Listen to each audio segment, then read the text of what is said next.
Bien, entonces vamos a abordar el asunto de la desigualdad y de las medidas de distribución de la riqueza, que pues, es un tema, recordemos la riqueza, ¿no? Que tiene que ver con patrimonio, o sea, bienes raíces, por ejemplo, infraestructuras, etcétera, ingresos, cuentas corrientes, cuentas de ahorro, acciones, bonos de deuda pública, titularidad de créditos, entre otros.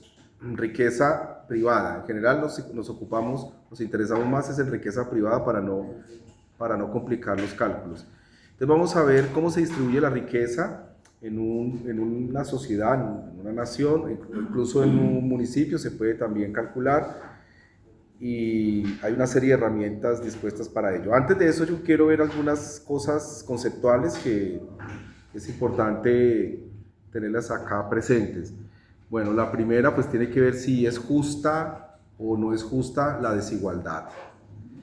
Eso es un asunto importante porque hay politólogos, economistas, filósofos, etcétera, que consideran que debe haber cierto grado de desigualdad real, concreta en una sociedad, para que dicha sociedad tenga factores de prosperidad o factores de promoción de la producción y generación de riqueza. Incluso se ve como un aliciente, un incentivo para que las personas hagan invenciones, desarrollos tecnológicos, emprendimientos nuevos y creativos, e incluso para que los gobiernos sean mucho más estables, dado que esto permite expandir las libertades de las personas. Eso es una parte de la teoría, ¿no? Unas personas que consideran que es defendible este tipo de posiciones. Hay otros que consideran que sí, que la desigualdad es un asunto admisible hasta cierto nivel, pero que debe protegerse ante todo la igualdad básica o mínima de bienes o dotaciones, es decir, un salario básico o un ingreso básico, un mínimo vital también le llaman, una dotación básica, bueno, tiene muchos nombres, y que a partir de allí las personas o los ciudadanos de una sociedad pueden entrar en una suerte de competencia pues por mejorar su calidad de vida. Entonces, en un caso la desigualdad es considerada como esencial, inherente para el desarrollo de las comunidades, y en la otra se acepta pero sobre la base de una igualación de ingresos o igualación de bienes o igualación de dotaciones e igualación de oportunidades, también se puede ver así, un punto de partida mínimo para todos que sea universal y que a partir de allí se desarrolle una competencia por seguir mejorando la calidad de vida. Son dos enfoques más o menos distinguidos o diferenciados en toda la teoría. Bueno, los primeros que defienden este enfoque pues generalmente son economistas europeos de origen liberal, que les gusta el capitalismo y promueven el capitalismo. Los segundos tienen un enfoque más bien socialdemócrata, que en el fondo pues es un enfoque socialista del capitalismo y que defienden esta idea de una igualdad de base y luego sí competencia entre individuos por mejorar su calidad de vida, en cuyo caso se permiten las desigualdades que de allí surjan, ¿bien? A partir de esa base igualitaria. Bien, entonces en este caso pues son socialdemócratas en los hechos, que inspirados mucho por las narrativas marxistas o incluso por las narrativas del anarquismo colectivista, por ejemplo, del siglo XIX, que yo a ustedes ya les he mencionado algunos detalles, ¿no? No son cosas innanes, sino son cosas que han penetrado en la vida pública, en la vida intelectual, en los sistemas jurídicos de todos nosotros, de todas las naciones. O sea, estas cosas por eso son importantes, porque cambian el modo de ver el mundo y perduran, ¿no?, en las instituciones. Entonces, esas son las versiones que hay sobre el tema de la desigualdad, ¿no? Una igualdad de apuño, una igualdad matemática, por ejemplo, eso sí es un delirio. E incluso, pues, generalmente son fanáticos los que defienden una igualdad de este tipo, o sea, que todos sean estrictamente iguales, incluso en el nivel biológico, que sean iguales, es una cosa fanática e imposible de realizar. Aptitudes, por ejemplo, naturales, tampoco se pueden igualar, ¿no? Por ejemplo, capacidades fisiológicas o biológicas tampoco se pueden igualar, o habilidades, destrezas de carácter biológico no se pueden igualar, o sea, pero hay gente pues que en principio, en medio de unos delirios, pues pueden defender eso. E incluso pueden defender el hecho de que todos tengan o perciban los mismos ingresos, tengan o perciban el mismo patrimonio. Hay fanatismos de ese tipo que pues yo lo encuadro así como una distopía prácticamente lo que están proponiendo. ¿Quiénes son ellos? Pues en realidad se tratan de intelectuales, pensadores, políticos, ideólogos que en realidad llevaron a una situación límite al marxismo. En sus orígenes Marx no planteaba eso, en realidad no se ve así, no se puede pues, poner ese tipo de tesis en la obra de Marx. Incluso en Lenin tampoco es así a rajatabla, la situación no se puede plantear de esa manera.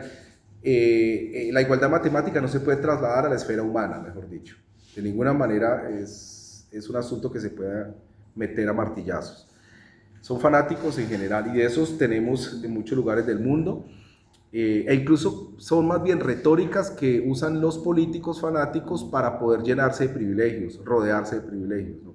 Es decir, es una suerte de truco ideológico que se suele extender en este tipo de sociedades que son infinitamente corruptas y populistas, ¿no? Un ejemplo de esto, para mí, un ejemplo muy sencillo es Corea del Norte. O sea, hay una clase súper privilegiada, pero el discurso, la narrativa, casi que delirante, es una especie de igualdad matemática, ¿no? Por un lado o por el otro, ¿no? Se persigue de forma fanática este tipo de posiciones. Bueno, entonces, tenemos una serie de desigualdades. Ahora sí vamos a la realidad, a lo que ha probado la ciencia social al respecto. Por supuesto, también las ciencias naturales nos ayudan a entender también estos procesos, pero ¿qué tenemos en los hechos? Primero, pues efectivamente notamos que tenemos una desigualdad natural, efectivamente existe una desigualdad natural, que no solamente tiene que ver con nuestro nivel biológico, ¿no? O sea, a nivel genético, epigenético y cómo estos grandes sistemas se expresan fisiológicamente, sino que también tiene que ver cómo se diferencian cuando entramos en contacto con la cultura, que es casi que al momento en que nacemos, ¿no? Cuando entramos en contacto con la cultura, también empiezan a diferenciarse las personas, las personalidades empiezan a diferenciarse de manera notoria. Entonces, las aptitudes y las actitudes, o sea, las capacidades inherentes y cómo se desarrollan esas capacidades inherentes son muy diferenciadas en las personas. Entonces, claro, hay una desigualdad natural que ustedes fácilmente pueden detectar, ¿no? incluyendo, por ejemplo, la fuerza, ¿no? La fuerza en estricto, la fuerza muscular, por ejemplo. Eso ya implica, o las destrezas para cierta actividad física, eso ya marca el metabolismo de los seres humanos también. Es decir, las desigualdades están a la orden del día en cuanto tiene que ver, en lo que tiene que ver con los individuos humanos. ¿Bien? Bueno, desigualdad de ingresos, otro asunto importante. Es decir, existe desigualdad de ingresos, desigualdad a la hora de percibir ingresos, y es un hecho en estas sociedades que no podemos ignorar, bien porque exista un sistema injusto de distribución de la riqueza, o bien porque las personas tienen proyectos de vida que les resulta más rentable o con mayores ingresos que otros, pero hay un hecho en nuestras sociedades y es que existen desigualdades de ingresos. Que estos ingresos sean radicalmente distintos o que generen unas brechas enormes, bueno, ya eso es otro problema. Pero hay desigualdades a este respecto y tenemos que considerarlo como un factor, como una realidad en nuestras sociedades, ¿no? Y especialmente en las sociedades capitalistas, ¿no? Como las nuestras. Desigualdades de capacidades. Aquí me refiero a capacidades desarrolladas. Nosotros tenemos capacidades de aprender, capacidades de dar afecto, de recibir afecto, capacidades de liderar, capacidades de participar, capacidades de resolver problemas prácticos de todo tipo, de todos los órdenes posibles, y pues dichas capacidades se desarrollan de manera diferenciada. Eso es otra realidad. O sea, las desigualdades en el desarrollo de estas capacidades son claras. Por un ejemplo muy sencillo, hay personas que desarrollan capacidades muy superiores a la hora de asumir liderazgos sociales. Tienen más versatilidad a la hora de exponer una idea, más capacidad de verbalizar una idea y de proyectar retóricas sobre los demás. Son incluso personas que tienen cualidades especiales que aprovecha como el carisma, etcétera, etcétera, y eso obviamente pues le juega a favor a la hora de tomar el papel de líder de una comunidad. Y hay otras personas que no logran desarrollar esas capacidades, incluso pueden formarse en el mismo sistema educativo, pero no logran desarrollar esas mismas, no les interesa, no hace parte de sus preferencias. Bueno. O personas que tienen enormes habilidades para la matemática. Este tipo de persona, o para la música, a pesar de que tienen ambientes similares, por ejemplo, no todos desarrollan esas mismas capacidades. Se les va o se les da mucho mejor la comprensión de este tipo de abstracciones, etcétera, de resolver problemas o de hacer generalizaciones matemáticas de forma mucho más rápida o mucho más fácil. Pues bueno, ¿qué pasa allí? Pues obviamente hay unas interacciones complejísimas que suceden en esa persona que no se pueden pues entender ni siquiera hoy, ¿no? En particular, pero que sí se muestran en los resultados claramente que han desarrollado capacidades en matemáticas muy por encima, son muy superiores a las de otras personas. Música o matemáticas, bueno. En general tenemos entonces capacidades diferenciadas de manera evidente. Aquí sobre esto, la genética de poblaciones, hay varias publicaciones al respecto, ha tratado de explicar de que las diferencias de capacidades tienen que ver con el material genético, con unos genes en específico, etc. Pero sobre esto no hay nada. Lo único que hay probado, y es probado en términos probabilísticos, ¿no? Lo único que hay probado es que hay un porcentaje alto de linajes de personas que aprenden con facilidad y desarrollan con facilidad habilidades musicales. Es quizá lo único que podría verse como relacionado con una base biológica del desarrollo de las capacidades, quizás de la música, de resto es muy difícil encontrar. En resumen, o sea, estudiando gemelos idénticos, lo que se encuentra es que, o sea, que comparten el mismo material genético, ¿no? Gemelos idénticos, porque también existen gemelos no idénticos. Lo que se encuentra es que las personas que tienen habilidades musicales, en realidad tienen al mismo tiempo un linaje de personas con habilidades musicales y que esas habilidades musicales emergen, son excepcionales si obviamente hay un medio cultural que las forma, ¿no? Y la probabilidad de que esa persona pueda ser exitosa o pueda desarrollar habilidades musicales, la probabilidad, ojo, al pertenecer a este linaje es del más del 70%, ¿no? Pero ojo, la condición es que esté rodeado de una esfera cultural que le enseñe música, que le explote las capacidades que tiene, ¿bien?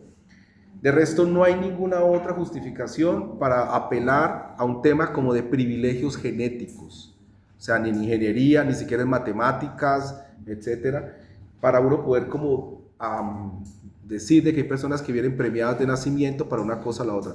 No, es muy difícil afirmarlo y en lo único que hay una aproximación al respecto es en música y aún así hay una probabilidad, ¿no? Es un estudio de probabilidades, ¿bien? Lo que sí no podemos, pues obviamente, perder de vista es que hay personas que tienen un genotipo, que corren más si se les explota esas habilidades, si la esfera cultural le explota las habilidades, por ejemplo, para convertirse en un atleta, obviamente los genotipos sí que marcan una competitividad superior, ¿no? Entonces, eso es otra diferencia clave. Bueno, en resumen, las desigualdades de capacidades son claras y tampoco se pueden ignorar. La desigualdad de oportunidades también es un asunto que se discute a fondo. Es decir, a pesar de que yo ofrezca el mismo sistema educativo a todos ustedes, con una relativa calidad a todos ustedes, o con una mala calidad, como le quieran ver, a todos ustedes, eso implica una igualdad de oportunidades, por decirlo así, ¿no?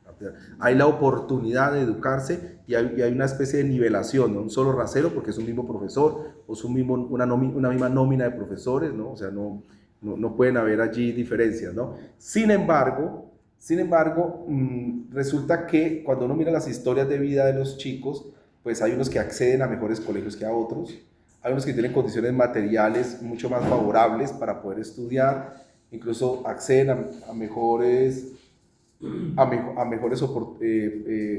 canastas alimentarias, etcétera. Incluso puede ir al nivel de inmunización, tuvieron todas las vacunas, es decir, uno puede mirar un montón de factores adicionales que pueden explicar de que, bueno, se les ofreció una educación igualitaria O sea, se les dio la misma oportunidad, pero en las historias de vida las oportunidades empiezan a producir diferenciaciones, ¿no?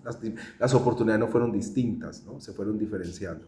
Entonces, al respecto, nos toca reconocer que es muy difícil construir una sociedad donde todas las oportunidades hayan sido iguales para todos, ¿no? Se vuelve prácticamente que un ideal matemático, ¿no? Que todos tengan la misma oportunidad. Sí se puede aspirar a que las oportunidades se igualen de forma razonable, o sea, en promedio se tengan las mismas oportunidades desde el prekinder, ahora se le llama preescolar, prejardín, bueno, del prejardín hasta la universidad, por ejemplo, que traten de tener en promedio las mismas oportunidades. Se puede aspirar a ello. Los países con mejores niveles de calidad de vida procuran eso todo el tiempo, procuran, me refiero que hacen un promedio, ¿no? Para que las oportunidades se repartan bien. Incluso el azar, o sea, hay coincidencias de factores azarosos que le brindan mejores oportunidades a una persona que a otra. Eso también está probado, es decir, pero hay personas que nacen con una dotación mucho más ventajosa, por ejemplo, son personas que por su presencia física generan unos factores de oportunidad muy superiores, ¿no? que otras personas. Y claro, ¿y eso quién se lo dio? Pues el azar, literalmente, eso, usted nació con ello, ¿no? Se lo entrega, digámoslo así, un linaje. Entonces, no podemos desconocer que existen factores de azar o factores no controlables, ¿no? Como estas personas que de nacimiento pueden explotar ese atributo para conseguir posiciones de favorabilidad. Entonces, él logra que muchas oportunidades se le alineen de manera mucho más exitosa que a otras personas, ¿no? Eso es un tema también que se ha discutido y que no se puede ignorar, ¿no? Dígase lo que se diga, ¿no? Que eso no es cierto, que eso no pesa, no, eso funciona en todas las especies sociales, es un factor determinante. El hecho de que la forma como los individuos se presentan en sus relaciones sociales, exhibiendo una serie de cualidades estéticas, sí que hace la diferencia, ¿no? Cualidades estéticas superiores o cualidades estéticas que son atractores importantes en las relaciones sociales. Bueno, no voy a hablar sobre el tema, pero existen investigaciones sobre factores estéticos en las relaciones de los animales, por ejemplo las aves, eso es una cosa importantísima. El canto, la vistosidad de las alas, de las plumas, todo eso, ¿no? Hace parte de los éxitos reproductivos de los animales. Bueno, eso parece tonto, pero también en los seres humanos hay ciertos atributos que son factores de éxito a la hora de socializar, etc., a la hora de obtener pareja, etc. Bueno, y a la hora de tener éxito también es un elemento que puede pesar, no siempre, pero puede pesar.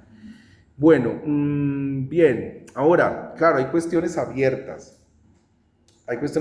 ¿Cómo corregir la desigualdad? Entonces, la desigualdad se ha discutido que por parte de unas escuelas se ha discutido de que se corrige en la fuente generadora, o sea, en la familia yo tengo que corregir la desigualdad, dando ingresos, dando subsidios, dando vivienda, dando buena educación de preescolar, prejardín, etcétera, en la fuente, ir a la fuente y de allí corregir las desigualdades. Claro, y hay otras escuelas que dicen, no, las desigualdades se deben corregir es en el producto del trabajo, o sea, al revés, el producto del trabajo. ¿Qué quiere decir esto? Básicamente que todos deben percibir lo mismo. No importa los esfuerzos que haya realizado, cada persona, el tiempo dedicado, la calidad del producto en promedio, no importa. Lo importante es que esa persona termine un producto y que ese producto sea distribuido de forma igualitaria. Voy a poner un ejemplo. Esto se lo debemos a Proudhon, un socialista del siglo XIX, un francés muy citado. Si yo fabrico un par de zapatos y me demoro, voy a poner un ejemplo, 18 horas, ¿no? Y otra persona se demora 25 horas, no quiere decir de que el que invirtió 25 horas vaya a ganar más dinero, más salario, más producto, porque invirtió 25 horas. Los dos van a ganar igual. El que invirtió 18 horas fabricando zapatos va a cobrar igual que el que duró 25 horas fabricando zapatos. ¿Por qué? Porque se supone que usted liberado de la responsabilidad de producir un par de zapatos puede dedicarse a explotar el tiempo libre, a la recreación, al ocio, a atender a sus hijos, etc. Y el que se demoró 25 horas, pues obviamente sacrificó tiempo de ocio, pero es elección de él, es elección de cada individuo. Pero al final se les va a pagar lo mismo. Entonces, nivelo es por el producto, por la producción. A todos les doy igual y no me importa el tiempo de trabajo e incluso la calidad, ¿no? No se toca como un tema importante, ¿no? La calidad del producto, ¿no? Hay un rango de calidad razonable, pero calidades excepcionales, sofisticaciones y cosas sobre el producto, eso no se tiene en cuenta. A todos se les da lo mismo, ¿bien? Y no importa el tiempo de trabajo. Entonces, usted puede nivelar, repito, por el producto o puede nivelar por la fuente, ¿bien? ¿Ya? Claro. Entonces, la mayoría de nuestras sociedades nivelan es por la fuente. Tratan de ir a la familia, ya les acabo de decir, y tratan de dar dotaciones, tratan de dar subsidios, tratan de dar educación más o menos de calidad e igualitaria, o tratando de que sea más o menos igualitaria. Bien, son dos cosas pues totalmente distintas. ¿Cuál sea puesto en práctica? Como saben, es la primera opción, la de corregir en la fuente la desigualdad. Nunca se ha puesto en práctica, hasta hoy, ¿no? En las sociedades modernas, igualar por arriba, ¿no? Igualar por el producto, excepto en algunos momentos muy excepcionales, por ejemplo, de la Unión Soviética, en los momentos más duros de comunismo puro que hubo en la Unión Soviética, que fue muy corto, un par de años, donde se trató de nivelar por el producto, siguiendo el sueño socialista de Proudhon, pero eso se volvió realmente una distopía, o sea, nadie podía garantizar unas conexiones en la sociedad que fueran más o menos estables, así era imposible manejar la economía, ¿no? No digo que a futuro no se pueda hacer, a futuro podrían existir de nuevo ediciones de nivelar a la gente por el producto, podría pasar eso en el futuro, sobre todo porque tenemos hoy sistemas de información complejísimos, con inteligencia artificial, etcétera, que en realidad es Big Data bien programada para propósitos prácticos. Entonces, podría pasar al final, o sea, no sabemos qué va a pasar con estos destinos de la civilización. Bueno, otra cuestión abierta y es una cosa que Snyder y otros economistas lo han argumentado muy bien, obviamente con ciertas críticas, y es que en realidad no existen niveladores. No es posible que se artificiosamente yo imponga nivelaciones, ni en la fuente ni por el producto, sino que en realidad los únicos niveladores que existen y que los seres humanos resignadamente reciben, ¿no? Sin chistar nada, es el gran nivelador de las pandemias y el gran nivelador de las guerras. Así de simple. Cuando hay una pandemia, y una pandemia de verdad que impacta, mata millones de seres humanos, en general la pobreza, la población no se superestratifica después de la pandemia, sino que queda estratificada de manera muy suave, ¿no? Es decir, se aplana la pirámide social, ¿no? Queda casi que una clase media, más o menos, con pocas diferenciaciones socioeconómicas. Entonces, el gran nivelador es una pandemia, ¿no? Mata millones de personas, etcétera, etcétera. Bueno, hoy es una obviedad que si mueren millones y millones de seres humanos, pues se pueden compartir más recursos, ¿no? O yo accedo a más recursos, a más tierra, por ejemplo, a más inmuebles, más casas, etcétera. Porque las personas que antes poseían esos inmuebles, pues ya no los poseen, ¿no? Hay más acceso a medios de producción, etcétera. Entonces se supone, ahora también se supone que la gente cuando pasa por estas tragedias como las pandemias, la peste negra en la Edad Media, recuerden, siglo XIV, pues se supone que la gente saca lo mejor de sí y empieza a reconstruir el estado económico próspero, ¿no? Que supuestamente había e incluso lo mejora, ¿no? Incluso construye civilizaciones más prósperas, con mayor grado de socialidad, más empáticas, bueno, todo eso se supone. Entonces el gran nivelador las pandemias, que no son cosas que son, a ver, no podemos ver esto como una cosa delirante. Nosotros pasamos por una pandemia, recordemos, y si esa pandemia hubiese sido más agresiva de lo que ya fue, ustedes podrán notar de que efectivamente podría presentarse el fenómeno de la gran nivelación por vía de la pandemia. ¿no? Imagínense Ibagué con la mitad de la población de hoy. O sea, la disponibilidad de lotes, tierras, carros, de locales, pues, obviamente se multiplica. Bien, a ver acá. Y el otro gran nivelador es la guerra. Las guerras, a una escala suficiente, que destruyen naciones enteras, destruyen ciudades enteras, también produce una nivelación socioeconómica. Se aplana la pirámide social. Entonces la gente en general accede casi que a los mismos medios de vida y tienen una vida más o menos que parte en condiciones iguales, ¿no? Igualitarias. Bueno, ese es otro gran nivelador que efectivamente ha existido. Si ustedes miran la Segunda Guerra Mundial, los niveles de desigualdad en estos países que terminaron destruidos, pues obviamente se disminuyeron enormemente. Las desigualdades se aplanan, pues porque no queda literalmente nada después de esas destrucciones. Y ustedes lo ven en las estadísticas, etc. Nosotros vamos a ver un poco más adelante eso. En la Segunda Guerra Mundial me refiero, ¿no? Entonces, efectivamente las pruebas conducen a establecer con mucha fuerza de que las guerras destructivas pues pueden ser nivelaciones, ¿no? Pueden generar nivelaciones. Bien, hasta aquí dejo este tema, no voy a entrar en más detalles porque lo fundamental ya se los dije. Bueno, muchas gracias.